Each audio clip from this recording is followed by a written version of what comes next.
You did everything you were supposed to do. You sowed your tomato seeds at the right time. You made sure that they had the right conditions to germinate. You check them out every single day just to see if they're growing. And then one day you come down, you lift the dome, and oh no, they've gone leggy. But I'm not too worried about it because I caught it in time and I know that tomato seedlings are very forgiving. With a couple simple steps, you can very easily get your tomato seedlings back in action. Now, we also want to make sure that we understand why seedlings go leggy in the first place. Well, the primary reason is light. Typically, when you're germinating seeds, you keep them away from light. You put a dome on and you leave them in a generally dark place. But as soon as these first leaves, called cotyledons, emerge from your growing medium, they need light. Light is what gives them the energy so they can feed the roots and they can grow into a strong and healthy plant. So once they germinate, if they don't get a direct light source, they're going to be stretching for it. And that's what happens. The stems grow super long and stretch to try to help the leaves get the light that it needs to survive. But light isn't the only thing that can cause legginess. Overcrowding can do it as well. Typically, I end up sowing more than one seed per cell. Now that's fine because not everything germinates. You don't always get 100% germination rate. In fact, it's pretty rare. But I've got a solid germination rate here with all 9 varieties of tomatoes that I've sown in this tray. I have between 4 and 5 different tomato plants coming up in each cell. I have over 40 tomato plants here right now. And what do they need right as they germinate? They need light. And they're going to start competing with their neighbors for light.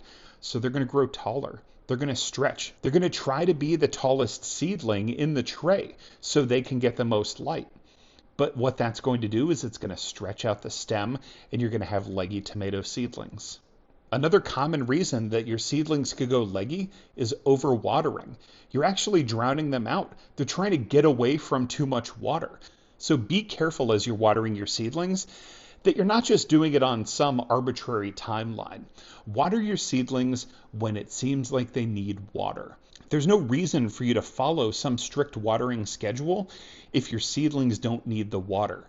You want to be consistent in your watering, but really what that means is the amount that you're watering. It doesn't mean the frequency. So you want to make sure that each time you water your tray, you're watering a similar amount. So each time your plants get watered, they get a similar amount of water. But you don't have to do it every 8 hours, 12 hours, or even 24 hours. Keep an eye on your plants. If they seem like they're a little bit dry, give them some water. And another reason why your seedlings could go leggy is poor air circulation. Good airflow is crucial for seedlings to grow big and strong. And if they don't have good airflow, they're going to start to weaken. And one of their natural defense mechanisms as they start to weaken is to try to get stronger by growing taller. And as they get taller, they're going to start to get top heavy.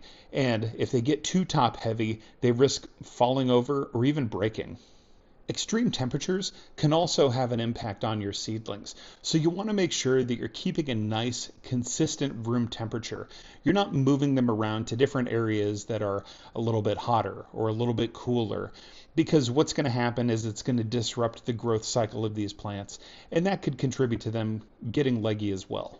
So what are we going to do to save these tomato seedlings from legginess?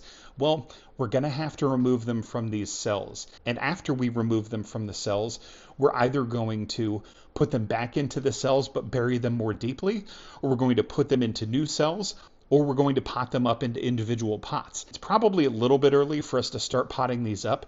These seedlings are less than a week old. But one of the things that we definitely should be doing to combat the legginess of these tomato seedlings is we should be repotting them into a cell so they're planted more deeply and establish the plants.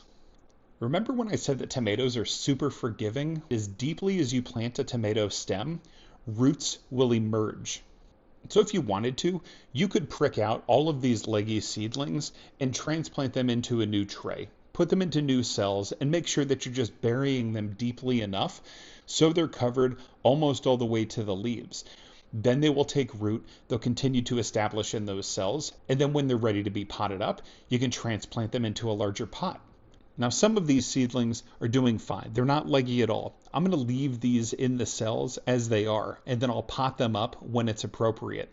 But the ones that are super long and leggy absolutely need to be removed from these cells and need to be buried more deeply. Because these are brand new seedlings, they don't have much to speak of with respect to root structure. So you can actually get into the growing medium, get up underneath the plant, and remove the plants fairly easily.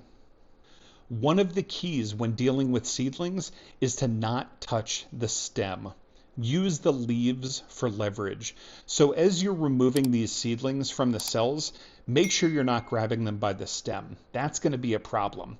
Grab them by the leaves. The leaves are a little bit tougher. The leaves are a little bit more forgiving. Don't pull up. You don't want to rip the leaves off, but you definitely don't want to grab these seedlings by their stems. Be very careful when removing your seedlings from the cells. These are super delicate plants at a very critical stage in their growth cycle. You want to make sure, first and foremost, that you're not harming your plants. As you remove the seedlings, just set them aside. It's not going to be a problem for them to just sit out in the open for a little bit. They'll be fine. They're about to get reburied. They're about to become really happy. And if you're growing multiple varieties in the same tray like I am, make sure you're keeping track of the varieties as you're removing them from the cells. You don't want to get confused and not know which variety is which. That would not be fun.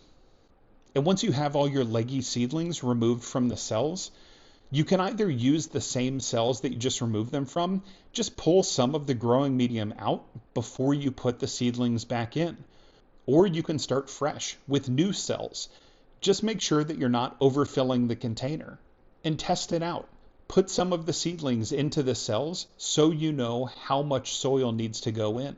It really wouldn't even be much of a problem for you to set the seedlings into a cell and then just start to fill it with your growing medium.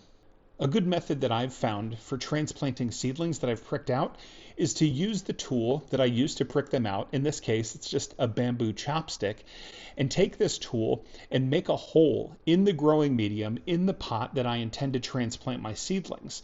If I make that hole, then I can take the seedling, grabbing it by the leaf, of course. We don't want to touch the stem. We don't want to damage the plant, and just pop it into the hole. Cover it up with growing medium to the level of the leaves, and then we're transplanted. And this method isn't restricted just to tomatoes. I've done this with peppers, squash, cucumbers, cabbages. It's all been successful. So if you have leggy seedlings, don't give up on them. Give this method a shot. Bury them a little bit deeper, give them some water, give them some airflow, give them a good bit of light, and they'll be thriving in no time. Happy growing.